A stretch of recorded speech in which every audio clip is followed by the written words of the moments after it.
A billionaire brings a poor black man to his sister's wedding. At least, that's what the family sees. A black man in a wrinkled cotton suit, frayed cuffs, scuffed shoes, no watch, no ring. He looks like he borrowed the outfit from a thrift store. "Excuse me, I'm a guest of Preston Caldwell." Harrison Caldwell, the bride's father, looks at him the way one looks at garbage. "A guest?" He laughs. "Preston drags some poor black beggar to my daughter's wedding and calls it a guest?" He steps forward. "The servants' entrance is around back. Go wait with the drivers where your kind belongs." His wife covers her mouth, giggling. Guests pull out phones, recording, live streaming, capturing every second of humiliation. No one defends him. But none of them know. When the groom walks out and says two simple words, this entire family will freeze. And everything they thought they knew will shatter. If you've ever been satisfied udged before anyone satisfied udged asked your name, this story is for you. Let's rewind. 3 hours earlier, a black Bentley glides through the iron gates of Stonington Country Club, Greenwich, Connecticut, June 2024. The kind of place where membership costs more than most people's homes, where the grass stays green because someone decided it should be. 2 men sit inside. Preston Caldwell drives. 42 years old, founder of Cloud9, a tech company valued at $8 billion. His family name is carved into buildings across the Northeast. Old money, old blood, old expectations. Beside him sits Tyrone Wallace, 52 years old, a black man in a simple gray cotton suit. No Rolex, no diamond cufflinks, no visible signs of wealth. They've been friends for 25 years. It started at Yale, September 1999. 2 freshmen at the same table in Sterling Memorial Library. Preston was the rich kid nobody wanted to know. Too much baggage. Too many assumptions. People saw his last name and decided he wasn't worth knowing as a person. Tyrone was the scholarship kid from Baltimore, Cherry Hill housing projects. His mother, Gloria, cleaned houses for families like the Caldwells. She worked double shifts so her son could have books instead of excuses. Preston looked up from his reading. "What are you studying?" Tyrone showed him. "Economics." "Me too." Preston smiled. "Want to grab coffee after?" No calculation, no agenda, just 2 18-year-olds who didn't care about what the other one was, only who they were. 25 years later, their paths have twisted and converged in ways neither predicted. Preston built Cloud9 from a dorm room idea into a tech empire. He gives speeches, sits on boards, carries the Caldwell name like a weight he never asked for. Tyrone built Wallace Capital Holdings from nothing. Started with $50,000 borrowed against his mother's life insurance. Now manages over $12 billion in assets. Forbes 400. Net worth, $4.2 billion. Self-made score, perfect 10. But here's the thing about Tyrone Wallace. He doesn't wear his success like armor. The watch on his wrist costs $40. The suit he wears today is cotton, not silk. When he drives himself. No entourage, no fanfare. "People show you who they are," Tyrone once told Preston. "I like to let them." 2 weeks ago, Preston called his oldest friend. "Samantha's getting married. I need you there." Samantha, Preston's younger sister, the one Caldwell who actually has a heart. She's marrying Derek Anderson, a man the family has never fully embraced. "Your father still has issues," Tyrone said. "Not a question. My father has many things. Issues is a polite word for some of them." "Then why do you want me there?" Preston's answer came after a long pause, the kind that holds 25 years of friendship. "Because Samantha deserves to know who actually supports her, and because my family needs to see themselves. Sometimes people need a mirror, Tyrone. You've always been mine." Receipt R1. The text message sits in Tyrone's phone. Preston's words, time-stamped 2 weeks ago. "I need you there. You'll understand why." Now the Bentley rolls to a stop. Tyrone looks at the white columns, the manicured hedges, the valets in crisp uniforms, the world arranged for certain people and inconvenient for others. "Ready?" Preston asks. Tyrone takes a breath, smells fresh-cut grass and expensive perfume. "I've been ready my whole life." They step out of the car, and Harrison Caldwell is already waiting at the entrance. Watching, judging, deciding. Mini cliffhanger. The car doors close, and Harrison Caldwell steps forward. Harrison Caldwell stands at the top of the entrance steps like a king surveying his domain. 70 years old, silver hair swept back with precision, navy Brioni suit, Patek Philippe watch. His posture broadcasts ownership of this club, this day, this family. Preston reaches the steps first. Harrison embraces him. A patriarch's grip. "Son, good to see you." "Dad." Then Harrison's eyes move to the man beside his son. They travel slowly, deliberately, from Tyrone's face to his scuffed shoes and back again. The assessment takes 3 seconds. The satisfied judgment takes less. Harrison does not extend his hand. "Excuse me, I'm a guest of Preston Caldwell." Harrison's lip curls. "A guest?" He laughs, cold, sharp. "Preston drags some poor black beggar to my daughter's wedding and calls it a guest?" The words land like slaps. Poor, black, beggar. 3 words, each one a verdict. Harrison steps closer. His voice drops but carries venom. "The servant's entrance is around back. Go wait with the drivers where your kind belongs." Receipt R2. Go wait with the drivers where your kind belongs. 10 words. No question mark. A command delivered to a man worth more than the speaker will ever know. Tyrone's hand, still extended, hangs in the air for a moment.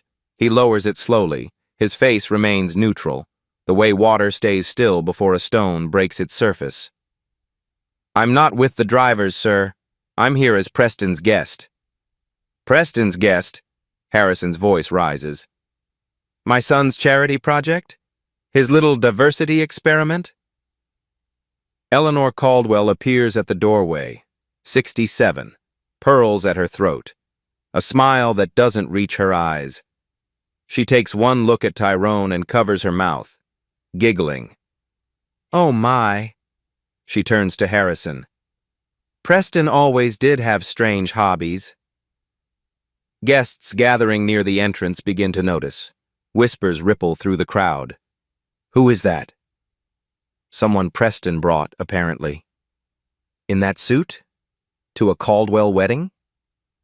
Phones appear, screens glow. Someone starts a live stream. The caption reads, "OMG drama at the wedding already." Preston steps forward. "Dad, Tyrone is my friend. My oldest friend. From Yale. I invited him." "From Yale?" Harrison scoffs. "They'll let anyone in these days, won't they? Affirmative action, quotas, the standards have collapsed." "Dad." "No." Harrison raises a hand. "This is Samantha's day. I won't have it ruined by this." He gestures at Tyrone like he's pointing at a stain on the carpet. Margaret Whitfield, an elderly woman dripping with diamonds, leans toward her husband. Her whisper carries perfectly. "Harrison should call security. That man clearly doesn't belong." Her husband nods. "Probably snuck in hoping for free food." Laughter, soft but sharp. Tyrone hears every word. He stands alone in the middle of the circular driveway. Staff members glance at him as they pass, some curious, some uncomfortable, none approaching. The roses lining the entrance smell expensive, bred for appearance, not fragrance. Even the flowers here are performing. Richard Thornton, the club's general manager, approaches with a clipboard and a tight smile. "Sir, I'm going to need to see your invitation and identification." Tyrone produces both. the heavy cardstock, the embossed lettering, his driver's license. Thornton examines them like he's checking for counterfeits. Types something into his tablet. Compares. Types again. Across the driveway, an elderly white couple walks past without being stopped. A younger family enters through the main doors with nothing but a wave. Only Tyrone gets checked. "Everything seems to be in order," Thornton finally says. He sounds disappointed. "Thank you." Preston returns, jaw tight. "I'm sorry, I'm so sorry." "Don't be." Tyrone takes back his license. "This is why you invited me, isn't it? So they could see themselves." "I didn't think it would be this bad." "It's always this bad, Preston. The only difference is today you're watching." They walk toward the entrance, past the mahogany doors, into a ballroom where 180 guests mingle beneath crystal chandeliers.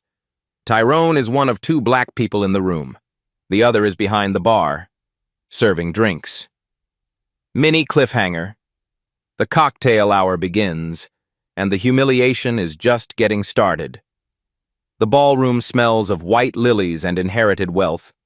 180 guests circulate in careful patterns. Champagne flutes catch light from chandeliers that cost more than most college educations. The women wear silk and diamonds. The men wear confidence and contempt. Tyrone stands near the window, a glass of sparkling water in his hand. He chose water deliberately. Clarity requires sobriety. The first approach comes within minutes. A woman in her 60s, blonde hair lacquered into submission, Cartier bracelet heavy on her wrist, sidles up with the predatory grace of a society matron scenting prey. "So," she sips her champagne. "How exactly do you know Preston?" "We were roommates at Yale," it said, and her eyebrows arch. "Yale? Really?" She says it like he claimed to be from Mars. "Yale has those scholarship programs, doesn't it? For the underprivileged?" "It does." "I had one." "How nice for you." She pats his arm, the way one pats a stray dog before walking away. "Enjoy the party. The food is quite good. I'm sure you'll appreciate it." She drifts off. Mission accomplished. The outsider has been assessed and found tolerable. Barely. The second approach comes from a man with a Harvard tie and a condescending smile. "You must be in sports." He looks at Tyrone's build the way one examines livestock. "Basketball, football, track?" "No." "Really? What then?" "Finance." The man laughs. Actually laughs. "Finance? That's adorable. Good for you. We all have dreams." He moves on before Tyrone can respond. The third approach is worse. An older woman, friend of Eleanor's, judging by the matching pearls, stops directly in front of Tyrone, looks him up and down, wrinkles her nose. "You know there's a dress code here. Perhaps no one told you." She gestures at his suit. "We expect a certain standard. You might be more comfortable somewhere else." "I was invited." "Were you?" She smiles, not kindly. "Well, invitations can be mistakes." She walks away, heels clicking on marble like a verdict being delivered with each step. Across the ballroom, Eleanor Caldwell whispers to Harrison. Her voice carries just enough. "We should have done a background check. Who knows what kind of person Preston picked up?" Harrison grunts. "My son's judgment has always been questionable. First that tech nonsense, now this." "Do you think he's dangerous?" "Dangerous?" Harrison looks at Tyrone the way one looks at a cockroach. "No, just embarrassing. A grown man in a thrift store suit pretending he belongs with us." A bridesmaid, young, glossy, phone permanently attached to her hand, starts an Instagram live. She pans across the room, narrating the decorations, the flowers, the absolutely gorgeous venue. Her camera catches something she doesn't notice. Receipt R3. The live stream captures 15 seconds of Richard Thornton approaching Tyrone for a second verification. The general manager's face is polite. His body language screams suspicion. In the background, white guests flow past unquestioned, unbothered. The video will get 40,000 views by tomorrow morning. Sir, I apologize, but there's been some additional confusion about the guest list. Tyrone's jaw tightens slightly. My invitation was already verified, twice. Yes, but the family has requested additional confirmation. Which family member? Thornton hesitates. His eyes flick toward Harrison, who watches from across the room with studied indifference. I'm afraid I can't say, sir. Then I'm afraid I can't help you. Tyrone doesn't move toward any office, doesn't comply with the unspoken demand to disappear. Thornton retreats, not satisfied, but outmaneuvered. The encounter leaves ripples. Guests who witnessed it whisper to guests who didn't. The whispers spread like fire through dry grass. Did you see? Who does he think he is? Someone should really do something. Poor Preston. So embarrassing for the family. Tyrone finds a spot near the tall windows overlooking the golf course. The 18th green stretches toward the horizon, impossibly perfect, aggressively maintained. He thinks about his mother. Gloria Wallace spent 30 years cleaning houses for families like this. She knew the layout of mansions she could never afford, knew where the silver was kept, which rooms were for show, which doors were never meant for people like her. She never entered through the front door, not once. My feet know the back entrance of every rich house in Baltimore, she used to say, but my son will walk through the front. Tyrone walked through the front today, and yet here he stands, alone by the window, while the party flows around him like water around a stone. A young woman approaches, late 20s, kind eyes that don't slide away when they meet his. Mr. Wallace? Yes. I'm one of the bridesmaids, Lisa. She glances around nervously. I just wanted to say, what happened with Richard and Mrs. Caldwell? It wasn't right. No, it wasn't. Samantha doesn't know. She's been in the bridal suite all morning. But if she knew what her father said, it's her wedding day. She shouldn't have to know. Lisa nods, relieved and ashamed in equal measure. Preston picked well, she says quietly. His friends, I mean. You seem kind. She disappears back into the crowd before Tyrone can respond. The cocktail hour winds toward its end.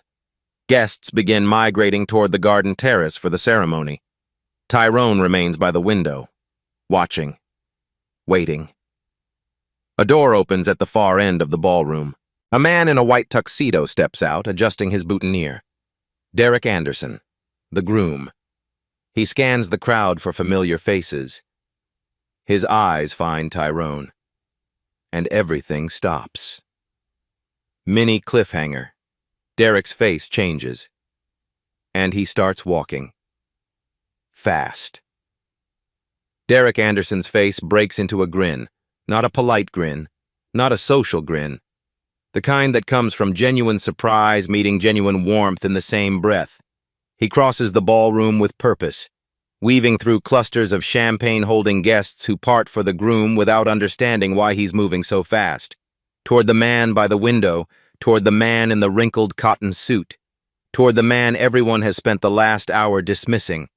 Derek reaches Tyrone, extends his hand, grips it firm, and says 2 words. Hello, boss. The room goes silent. Conversations freeze mid-sentence. Champagne glasses pause halfway to lips. 180 pairs of eyes turn toward the 2 men. Receipt R4. 2 words. Hello, boss. Spoken naturally, comfortably, the way an employee greets their employer every single day. Harrison Caldwell's face drains of color. His champagne flute tilts. Liquid splashes onto his brioni sleeve. He doesn't notice. Eleanor's hand flies to her pearls, clutching them like a lifeline. Boss? Someone whispers. The word ripples through the crowd. Derek turns to face the room, his hand still on Tyrone's shoulder, genuine confusion on his face. Wait, you haven't met? He looks around at the assembled Caldwell family and their 200 closest acquaintances. This is Tyrone Wallace, CEO of Wallace Capital Holdings. I've worked for him for 6 years. Silence. Absolute. Complete. Suffocating. Tyrone Wallace, CEO. Wallace Capital Holdings, one of the most respected investment firms on the East Coast. 6 years. The groom, the man marrying into the Caldwell family, has worked for this man for 6 years. Phones appear again, but the typing is different now. Tyrone Wallace, billionaire. Google delivers its verdict in milliseconds. Forbes 400. Net worth, $4.2 billion. Self-made score, 10 out of 10. 4.2 billion. The Caldwell Family Trust sits at 2.8. The poor black beggar is worth more than the entire Caldwell bloodline. Harrison's mouth opens, closes, opens again. No sound comes out. Eleanor looks like she might faint. The woman with the Cartier bracelet, the one who asked about scholarship programs, has gone pale. The man who assumed Tyrone played sports is suddenly very interested in his shoes. Margaret Whitfield, the one who suggested calling security, drops her champagne glass. It shatters on the marble floor. No one moves to clean it. Preston stands near the bar, watching his father's face. His expression holds no satisfaction, only something sadder, deeper. The look of a son who finally showed his family the mirror they'd been avoiding for 70 years. Derek continues, oblivious to the earthquake beneath his feet. Tyrone isn't just my boss.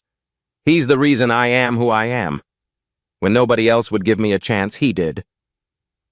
Samantha appears at the doorway of the bridal suite, still in her robe, drawn by the unusual silence. Derek, what's happening? Nothing, sweetheart. Just ran into an old friend. Derek grins at Tyrone. Well, not old, current, my boss. Did I not mention that?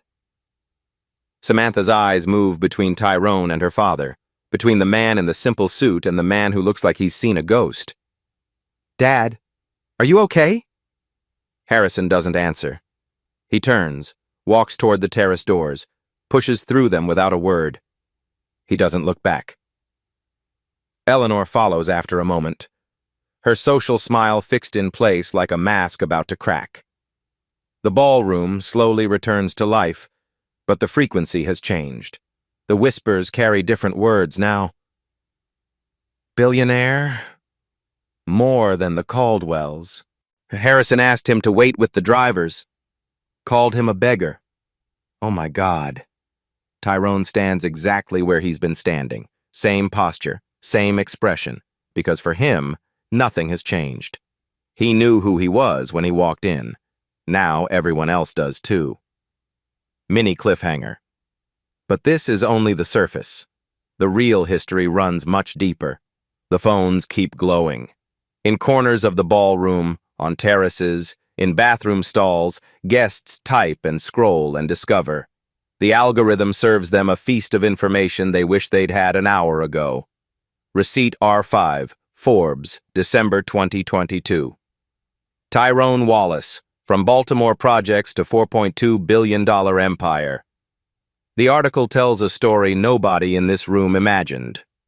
Gloria Wallace, single mother, house cleaner, Cherry Hill Housing Project, one of Baltimore's most dangerous neighborhoods. Tyrone Wallace, scholarship to Yale, graduated summa cum laude. First job at a prestigious investment firm, fired after 2 years. Reason given, not the right cultural fit. Cultural fit, the professional way of saying wrong skin color. He started Wallace Capital Holdings with $50,000 borrowed against his mother's life insurance policy, the company she'd paid into for 20 years. She died in 2003, breast cancer. She was 54. She never saw her son become a billionaire. But she saw something more important. She saw him become a man who didn't need to become cruel to succeed. The Forbes article includes a quote from Tyrone. "My mother cleaned houses for people who never learned her name. I learned everyone's name. That's the difference between wealth and worth." Phones keep scrolling. Someone finds something else. "Hey, look at this. Caldwell and Partners. Isn't that Harrison's old firm?" "Yeah, why?" "There's something here. A deal that fell through with Wallace Capital back in 2015. Say. Receipt R6. The email surfaces through a network of former colleagues and forwarded grudges. Screenshots shared across years until they reach the right inbox at the right moment. From Harrison.Caldwell@Caldwell Partners. Com. To board distribution list. Date March 14, 2015. Subject, Wallace Capital Partnership Proposal. Gentlemen, I have reviewed the proposal from Wallace Capital Holdings. While the numbers appear sound, I have significant concerns about their leadership. I recommend we explore alternatives with more traditional firms. Let's discuss at Thursday's meeting. Traditional firms. The phrase hangs in the air like poison. What does traditional mean when the only non-traditional element is the color of the CEO's skin? The deal collapsed. Wallace Capital went elsewhere. Found partners who cared about returns, not pigmentation. Over the next 8 years, Wallace Capital's assets grew by 400%. Caldwell and Partners posted losses in 2018. Merged with a larger firm in 2020. Absorbed, really. Swallowed whole. Harrison Caldwell's concerns about leadership cost his firm a partnership worth hundreds of millions of dollars. The man he called a beggar today could have made him rich 9 years ago. If only Harrison had been able to see past the color of Tyrone's skin. Preston finds his friend by the window. The email is circulating. "I know. I'm sorry." "Don't be. I've known about that email for years. It didn't change anything then. It doesn't change anything now." "But everyone else is learning what you and I already knew." Tyrone's voice remains level, calm. The voice of a man who stopped needing validation decades ago. "Your father made a judgment based on what he assumed about me. It cost him. That's not my burden to carry." Across the room, Victoria Palmer watches the scene unfold. 48 years old. Attorney specializing in civil rights litigation. She's here as Derek's guest. They met through a pro bono case years ago. She knows this club intimately. Receipt R7. Victoria applied for membership at Stonington Country Club 3 years ago.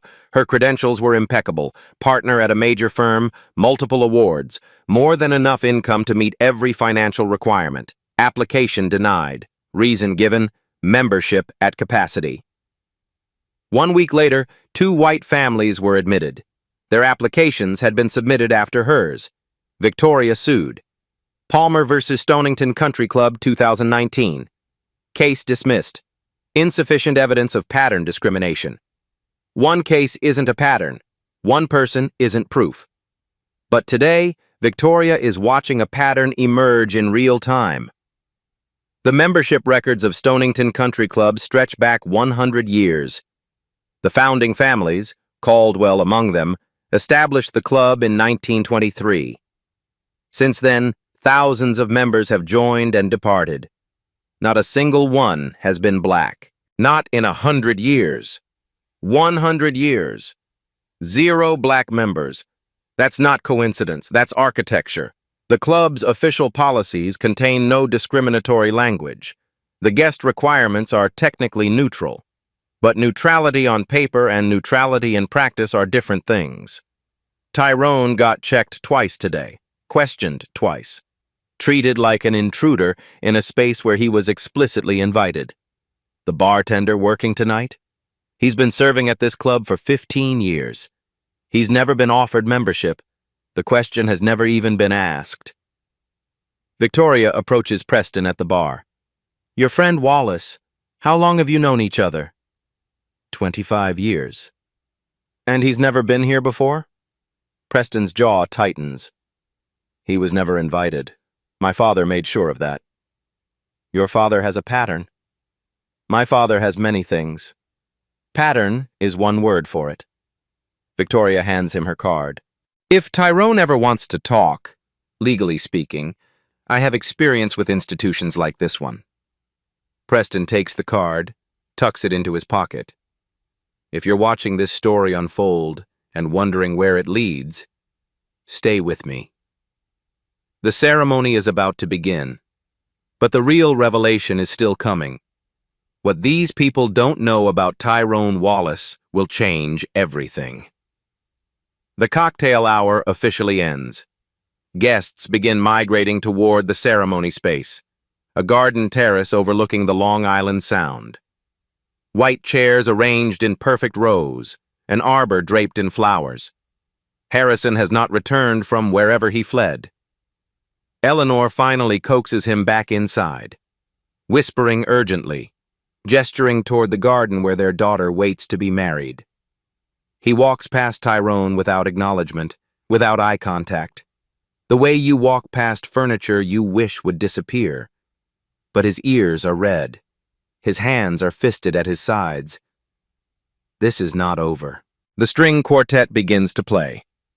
Pachelbel's cannon, the universal signal for ceremonies about to commence. Derek takes his position at the altar. His best man stands beside him. Preston walks to his seat.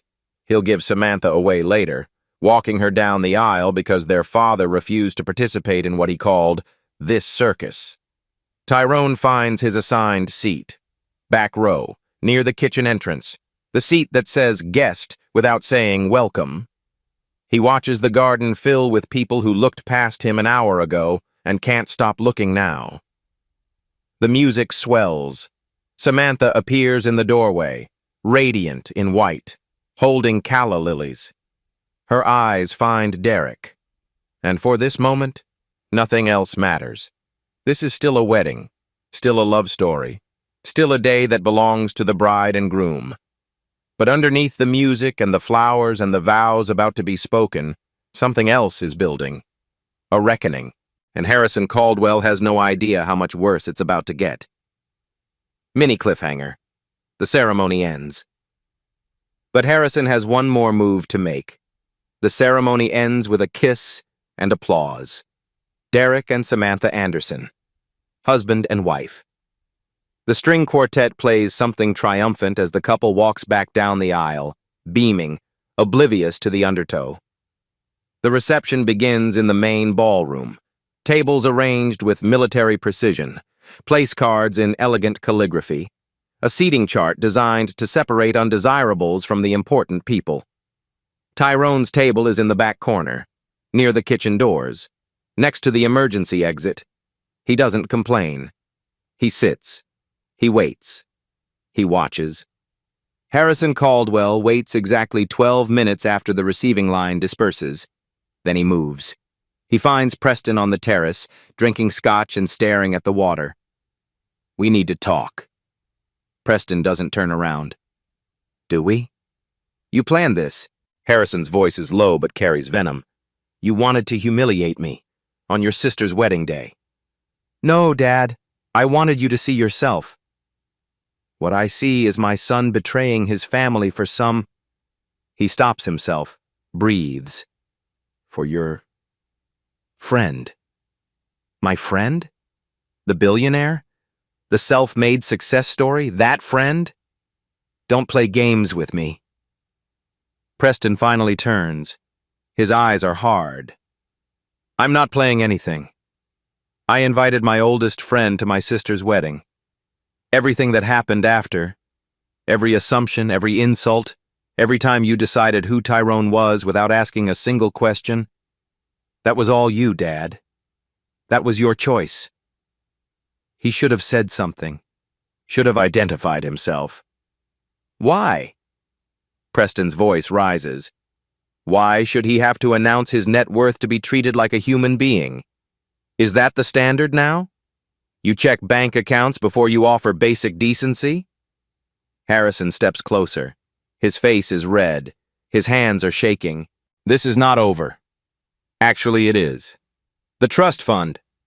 Harrison plays his card. Samantha's inheritance. Consider it frozen. Preston goes very still. What?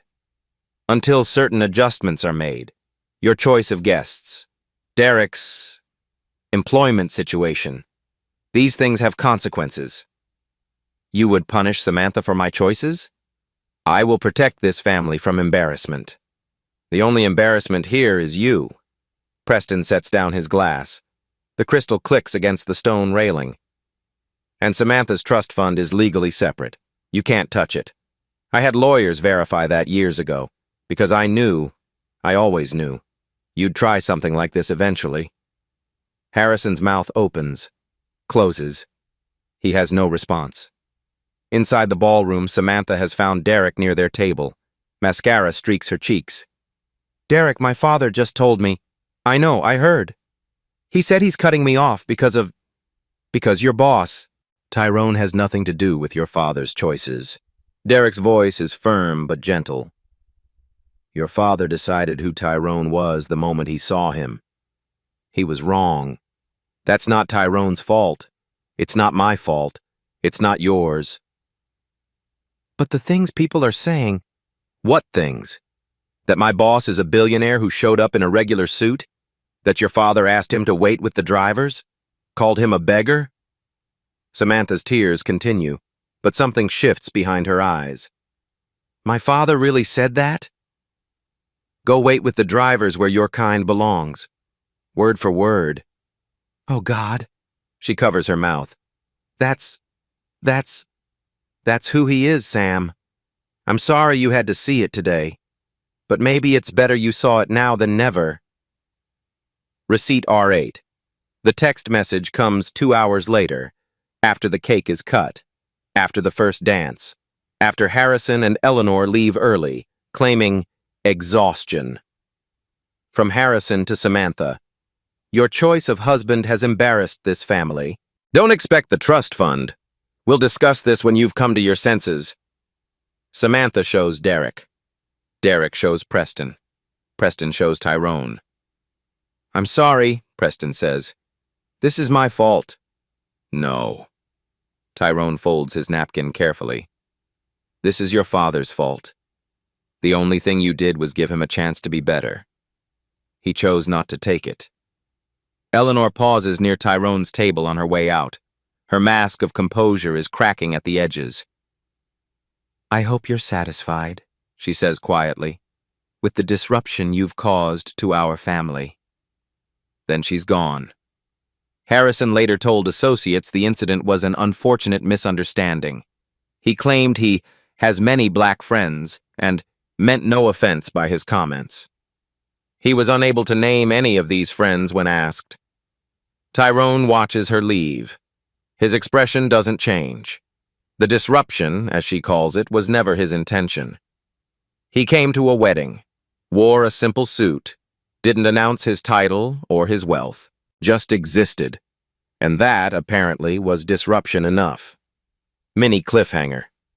Tyrone steps out onto the balcony, into memories he hasn't visited in years. The balcony overlooks the 18th green. Sunset paints the sky in oranges and purples. The golf course stretches toward the horizon, every blade of grass precisely measured, perfection maintained by invisible hands. Tyrone stands at the railing, a glass of water in his hand. The party continues behind him. Music, laughter, the clink of silverware. But it feels distant now, like sounds from another life. He thinks about his mother, not Gloria Wallace the cleaner, not the woman who raised him alone in Cherry Hill. He thinks about Gloria Wallace, the person, and the memory that lives in his bones. Baltimore, 1982. Tyrone was 10 years old. Gloria couldn't find a sitter that day. She had to work. So she brought her son along to the big house in Roland Park, where a woman named Mrs. Patterson waited with a list of rooms that needed cleaning. The house smelled like furniture polish and fresh flowers, real flowers, not the kind from the corner store. Mrs. Patterson looked at Tyrone like he was a problem to be solved. "He can't stay in the house." Gloria's voice stayed steady. "It's just for today, ma'am. He'll be quiet. He has his school books. He can wait outside." "It's January, ma'am. It's cold." Mrs. Patterson considered this, a moment that stretched long enough to become a verdict. "Then the garage, not inside." Gloria didn't argue. She never argued. She took Tyrone's hand and led him to the garage, found an old lawn chair, set him up with his books and a blanket she'd brought from home. "I'll check on you every hour, baby." "Why can't I stay inside, Mama?" Gloria knelt down. Her eyes were tired, but her voice was not. "Because she hasn't learned how to see us yet, Tyrone. Some people look at us and see what they expect, not what's there." "What does she expect?" "Something less than what we are." She kissed his forehead. "But don't you ever let that become true. You are more. You will always be more." Tyrone waited in that garage for 5 hours. He read his school books, did his homework, listened to the sounds of his mother working in a house he wasn't allowed to enter, the smell of motor oil, the cold concrete floor, the single window letting in gray winter light. When they walked home that night, Gloria held his hand tight. "One day," she said, "you'll walk through every front door in this city, and people like Mrs. Patterson will wonder how they ever missed you." Gloria Wallace died in 2003. Breast cancer, 54 years old. She never saw her son become a billionaire, never saw him on Forbes or shaking hands with presidents. But she saw him become someone who didn't need to become cruel to succeed. She saw him become someone who walked through front doors, without apologizing for existing. If this story is bringing up memories of your own, moments when someone looked at you and saw less, I want to hear about it. Leave a comment. Share your story. Because these stories matter. Your story matters. The balcony door opens behind Tyrone. Footsteps approach. Not Preston's. Not Derek's. Someone else. He turns and sees a face he doesn't expect. Mini cliffhanger. The person standing there isn't who he thought it would be. Victoria Palmer carries 2 glasses of orange juice. "Mr. Wallace?" She offers one. Or should I say, the man who made Harrison Caldwell choke on his own assumptions. Tyrone accepts the glass. "You know Harrison?" "I know this club." Victoria moves to the railing beside him. "I know it intimately." She tells him her story. Receipt R9, Palmer v. Stonington Country Club, 2019. Case dismissed for insufficient evidence of pattern discrimination.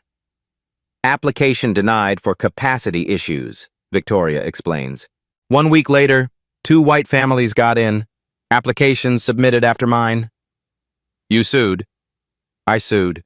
And lost." She sips her juice. "Not because I was wrong. Because proving systemic discrimination requires a pattern. One case isn't a pattern. One person isn't proof." "And now?" Victoria looks back at the ballroom. "Now I'm watching a pattern emerge in real time. The membership records, the guest policy enforcement. What happened to you today?" She pauses. "Did you know there's never been a black member? In 100 years. Not one." "I suspected. It's not accidental. It's architectural." The door opens again. Samantha steps onto the balcony, still in her wedding dress, eyes swollen but drying.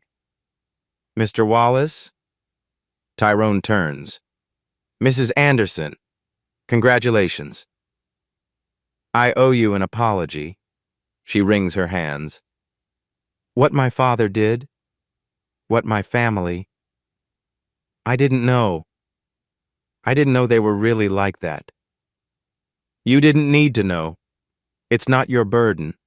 But it happened at my wedding because you came to support Derek and my family treated you like...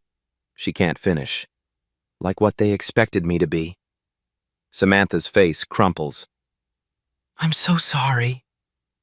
Don't apologize for someone else's choices. You're not responsible for your father, only for yourself. She looks at him for a long moment, then she nods. Derek talks about you all the time, how you gave him his first real chance. Saw something in him nobody else saw. Derek earned everything he has. I just opened a door. That's more than most people do. She wipes her eyes. Whatever my father thinks, you'll always be welcome in our home. The door opens once more. Preston and Derek step out together. The four of them stand on the balcony now, watching the sunset fade into dusk. Derek puts his arm around Samantha. You okay? Getting there. Preston stands beside Tyrone. The silence between them is comfortable. 25 years of friendship doesn't require constant words. Finally, Preston speaks. There's something you should know. Tyrone waits. It's about the scholarship, the Wallace Foundation scholarship. What about it? Preston takes a breath. Olivia Caldwell, my cousin, Harrison's niece. He pauses. She's a recipient. Tyrone's expression doesn't change. I know. You know. I know every scholarship recipient. It's my foundation. But Harrison doesn't know. Nobody in my family knows where her scholarship comes from. The irony settles over them like evening mist. The man who rejected Tyrone's leadership has a niece whose entire future exists because of Tyrone's generosity. Mini cliffhanger. The revelation is just beginning. Receipt R10. Wallace Foundation Educational Grant. Recipient. Olivia Caldwell. Year 2022. Full scholarship to Cambridge University. Reference number WF 2022-0156. Harrison's niece, Preston repeats. She applied 3 years ago. Full ride. Cambridge. One of only 15 recipients that year. Derek looks confused. Wait, Olivia? The one studying abroad? The same. Her scholarship is from Tyrone's foundation? Tyrone nods slowly. The Wallace Foundation reviews applications blind, names removed, demographics removed. We evaluate based on merit, need, and potential. Nothing else. So you didn't know she was a Caldwell when you approved it? No. And it wouldn't have mattered if I did. Tyrone's voice is quiet but firm. Scholarships go to merit, not to father's sins or uncle's prejudices. The full picture assembles itself. Harrison Caldwell, the man who wrote an email expressing concerns about leadership at Wallace Capital, the man who asked Tyrone to wait with the drivers, the man who called him a beggar at his own daughter's wedding. His niece's education, her entire future, exists because of Tyrone Wallace's foundation. Receipt R11. The thank you letter sits in the foundation's files. From Olivia's mother, Harrison's sister, to Tyrone Wallace directly. Mr. Wallace, you gave my daughter a future. When no one else believed in her potential, your foundation did. We are forever grateful. We are forever grateful. Words written by Harrison's own sister, about the man Harrison called a beggar. Does Olivia know the source? Derek asks. She does now. Preston pulls out his phone, shows a recent message. She found out last month. She's been wanting to write to Tyrone directly, but wasn't sure how. Samantha reads the message. Her hand covers her mouth. My God, my father has no idea. None. Preston shakes his head. His own sister is forever grateful to the man he humiliated today. The irony is staggering. Almost too perfect. Almost too cruel. But it's not revenge.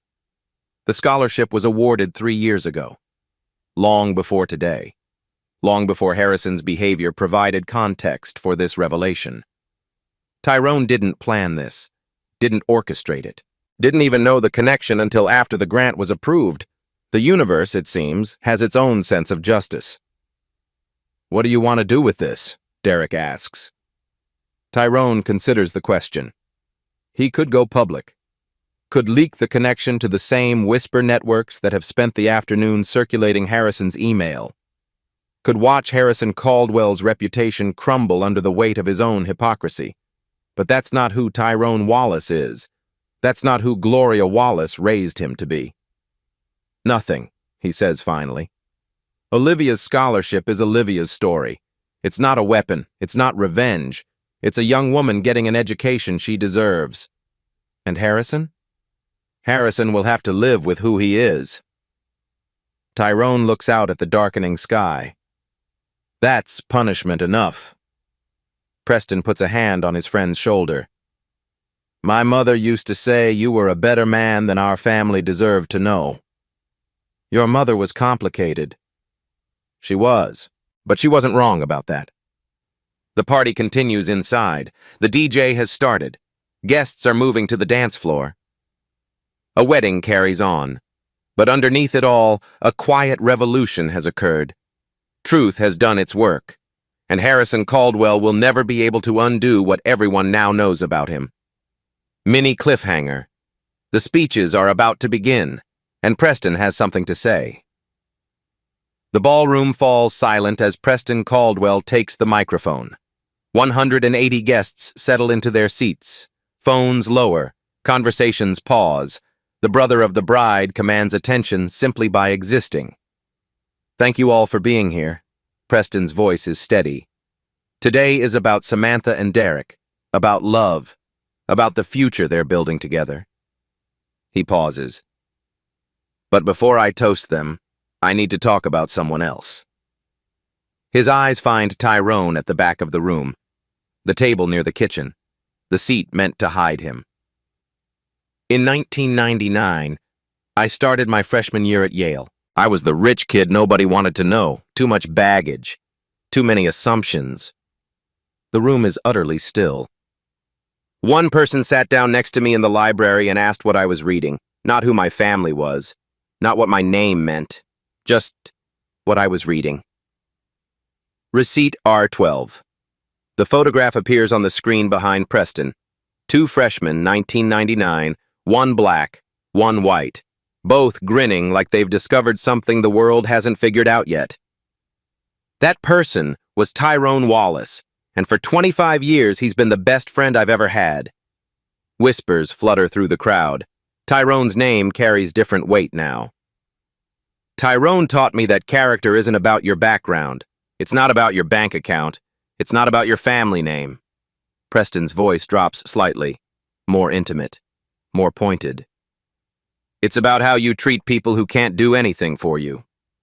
His eyes scan the room, not looking for anyone in particular, just making sure everyone hears. Today, some people in this room learned who Tyrone Wallace really is. A billionaire, a leader, Forbes 400, self-made. He pauses. "But I want you to know who he's always been." His gaze settles briefly on the empty seat where Harrison was supposed to be. He's the man who never asks for recognition, who never announces his title, who wears a $40 watch because he doesn't need to prove anything to anyone. Another pause.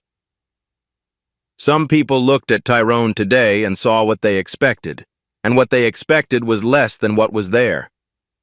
A murmur ripples through the guests. "That says nothing about Tyrone." Preston's voice hardens. "And everything about them." He raises his glass. "To Samantha and Derek, may you build a life based on love, not assumptions. May you see people for who they are, not who you expect them to be." The room rises. Glasses lift. Derek stands. His voice carries without a microphone. "I need to add something." He looks at Tyrone. "This man gave me my first chance when no one else would. Not because of who I knew, because of who I was willing to become. Everything I am today, including the man Samantha chose to marry, started with him. Applause begins. Genuine this time. Samantha reaches for her husband's hand. Tears stream down her face. Happy tears now. The Caldwell family declined to comment when contacted about the events of the wedding. Tyrone doesn't speak. Doesn't need to. The truth has done its work. Mini cliffhanger. The wedding ends, but the story is not over. 8 months later. Stonington Country Club admits its first black member in 100 years. Victoria Palmer accepts the invitation on her second offer. To change something, she says, you have to be inside it. Harrison Caldwell resigns from the club's board. He stops attending family events.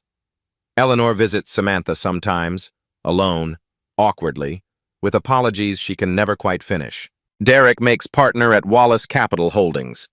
He and Samantha buy a house outside Greenwich. They don't join any country clubs.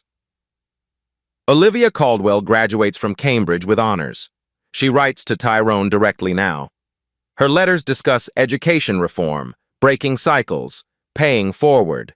She signs them, with endless gratitude, Olivia.